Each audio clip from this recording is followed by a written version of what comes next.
avons remarqué, vous et moi, que la violence commence à véritablement prendre le dessus au niveau des différentes formations de tous bords. On a vu la violence qui a commencé, qui s'est déroulée à Grand Yoff. On ne peut pas dire que ce n'est pas le fief de Manko Taxawu Sénégal, parce que c'est le fief de Khalifa Sall, il faut le reconnaître, que tout le monde a condamné.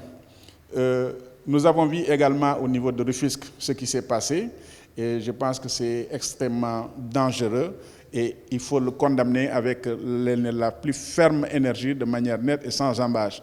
Cette violence-là, nous devons la condamner de quelque bord quel que ce soit, même venant de notre propre camp. Ça ne nous honore pas et nous n'avons pas besoin de cela.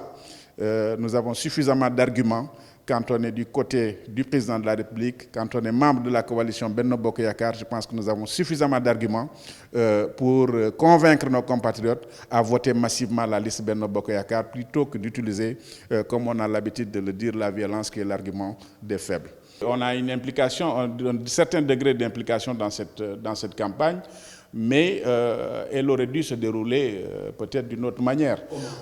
Parce que vous savez, au niveau de Bambilor, au niveau des 4C, il y a deux responsables qui ont été investis sur la liste nationale. Donc, à savoir le maire de Bambilor, M. Ndiagne Diop, et moi-même, Ousseynou Diallo, nous avons été investis sur la liste nationale au niveau des 4C. Donc, toute la campagne devrait se tourner autour de nous, parce qu'on ne peut pas faire une campagne électorale pour appuyer des candidats de la liste Benno Bokk Yakaar et être carrément en marge de ces candidats-là.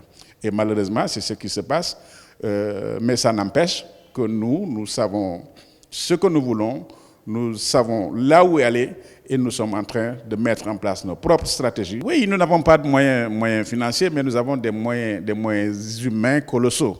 Aujourd'hui, nous, ce que nous faisons, et d'ailleurs, ce que le président de la République, son Excellence Macky Sall, nous avait recommandé avant le démarrage de la campagne, en nous disant que ce qu'il vous faut, c'est d'aller faire du porte-à-porte. Il faut aller faire de la proximité. Les campagnes, les caravanes, les meetings, c'est bon, ça fait de l'animation politique, mais ce n'est pas très utile. Au bout, ce qui est important, c'est le résultat. Et le résultat, c'est quoi? C'est de gagner le maximum de suffrages. Aujourd'hui, ce que nous faisons, c'est du porte-à-porte. Nous faisons du porte-à-porte tous les jours, jusqu'à minuit, 1h du matin. Nous allons de maison en maison, nous rencontrons les populations, nous leur parlons du programme du président de la République et de notre ancrage social au niveau du département de Rufisque, ce que tout le monde peut constater, et nous leur demandons de nous accorder leur suffrage pour permettre au président de la République et sa liste Benno Bokk Yakaar d'avoir une majorité confortable à l'Assemblée nationale pour pouvoir dérouler ce précieux programme du PSE, du Plan Sénégal émergent. À Rufisque, nous n'avons pas de véritable opposition. Et je disais à quelqu'un que notre force, c'est ceux d'en face, mais notre faiblesse, c'est nous.